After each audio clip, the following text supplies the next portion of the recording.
by Blurredography.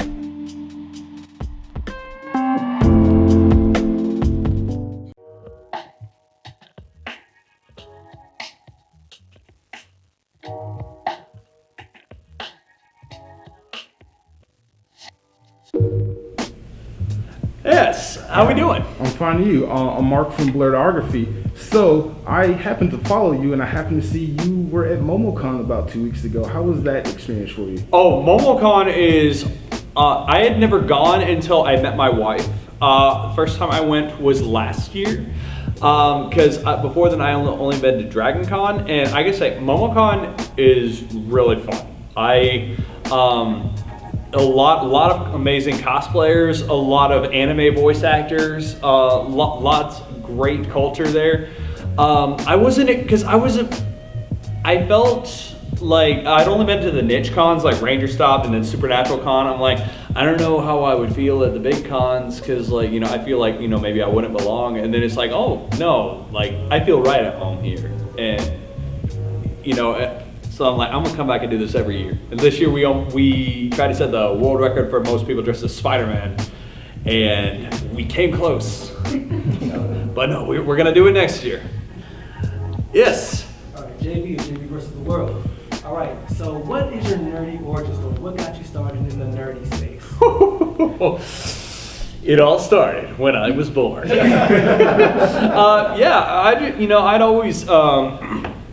I'd always been a nerd. Like for as long as I can remember, one of the very first movies I ever watched as a kid, when we would go to my grandparents' beach house in North Carolina, they had the VHS copy of Mighty Morphin Power Rangers, the movie, and my siblings and I watched that like over and over and over again. I'm surprised the tape didn't catch fire. like Power Rangers, Yu-Gi-Oh, Pokemon. There were some of my favorite shows growing up. It was routine. I'd come home, do my homework, sit down and watch Power Rangers, Time Force, watch Pokemon, and watch Yu-Gi-Oh, and then I'd go to baseball practice, and I'm like, I still have Yu-Gi-Oh cards, Pokemon cards, Power Rangers, memorabilia, and there was a point in my life where, back when physical bullying was still like I felt like I had to adapt to survive kind of thing, like American Eagle, trending, everything. And then I got to college and started making videos as a social media personality, and like it felt like part of me got bottled up for a while, because I'm like, I want to be it took me a while to feel like I could be myself again. And when I found out that there was a community out there that embraced me for being, it's like, came out of the closet after I got shoved into, per se. And it's like, you know what? Like, screw this, I don't care. Like, I'm not small enough to where y'all can beat me up anymore. Like, I'm hitting the gym, hitting the weights, like, I'm a nerd and I don't care. Like, I love nerds, but I also like sports, I've never been afraid to show my nerdy side. Like I said, I got walls of Funko Pops, autographed prints from all types of people, and it's just the nerd community is where I always feel at home.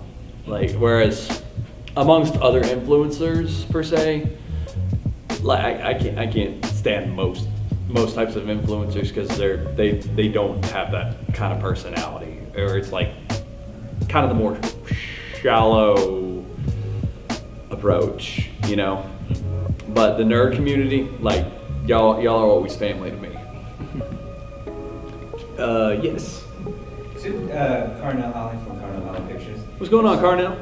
So you're a force on TikTok, and so you're being introduced to your personality. What resonates so much on TikTok to where you're just like I know that you're talking about the fandom and the nerds here, because I mean we're all family. So like have you realized just how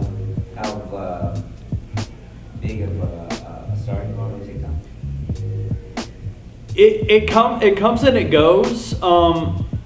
Like I recently learned that there's a term for it. After watching an interview with Lizzie Hale from Hailstorm, the imposter syndrome, like where you've made it, but you don't feel I don't know, maybe like because I'll have bursts, but at the same time, like I'll be at home like just working and trying to grind out new content, and I'm like. I'll get really discouraged, and I'm just like, am I still making an impact? And then I'll go out in public to like a hot topic, or I'll come to these conventions, and I'll get swarmed by these people who are they're just grateful to get the chance to even see me, and I'm like, no, I'm not gonna cry. You're gonna make me cry. And like they just tell me. Like, I felt inspired to make content because of people like the Power Rangers. Like, my two biggest heroes when I was a kid that helped me come out of my shell were Freddie Mercury from Queen and Jason David Frank. And it's because of people like them is the reason that I'm here. And when I get reciprocated that on that end. Like I have a saying. If you can make one person's day or change one person's mind, then you can change the world. And it only hits me when people meet me and they tell me, and I'm just like, wow, like sometimes I don't even think about it. Like, I'll just do these voice acting videos, or I'll get rid of awful people who have no place in like these communities, like TikTok, or bad people in fandoms who are just like, no, your toxicity does not belong here. We do not tolerate bullying here. And they're like. It doesn't seem like a lot to me sometimes, but they're like, dude, it means the world to me. And you've inspired me to do this, and like, I'm looking into doing this, like I'm going to school for this, I got booked for this, and I'm like, wow. So it's like, I do realize it, but at the same time, I'm still getting used to it. I've been in this social media game for like 10 years, but only recently found success in the last 4. So I'm still trying to figure things out. And hearing that I can make that kind of an impact on people's lives, when I've barely even gotten started, it really means a lot. Yes. JD again. Now, anybody who's seeing this for the first time, seeing this video, seeing this press conference, what is the best advice you can give to them if they want to get started and they're hesitant to get started? Like, what is the best piece of advice you can give? The best piece of advice that I can give you, which I constantly have to tell myself, there is no perfect time to get started. Like, get started now. Like, there is no perfect time to get started, so don't wait. And it's never too late to get started. Like, I have had people who I've known who got started a long time ago, and then I have people who sought success who started very recently. Like I said, I've been doing this for a while, and then during the pandemic, we saw the emergence of a lot of talent. It's people who took that leap and went from making videos in their bedroom or in like a corner of their house that they could call their own, and now they're at premieres and they're like getting to travel the world. Biggest example, and one of the nicest guys I've ever met, Straw Hat Goofy, the movie guy on TikTok. He like you talk to him off camera. He's the most humble guy, and he's like, dude, like, I gotta thank all y'all. Like, y'all made me your movie guy. Like, I'm just a guy who loves movies, and like, if you wonder, there is a place for everybody. Like, There's nerd TikTok, there's sports TikTok, there's even welding TikTok. Like, whatever you want to do, whatever you're passionate about, don't let anybody stop you from achieving it.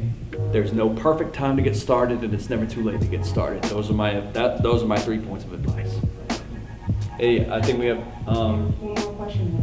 one more question. Yes. Okay, so you mentioned being on the spectrum at the beginning of this interview. How does that influence or help decide you create content for your platform? Well,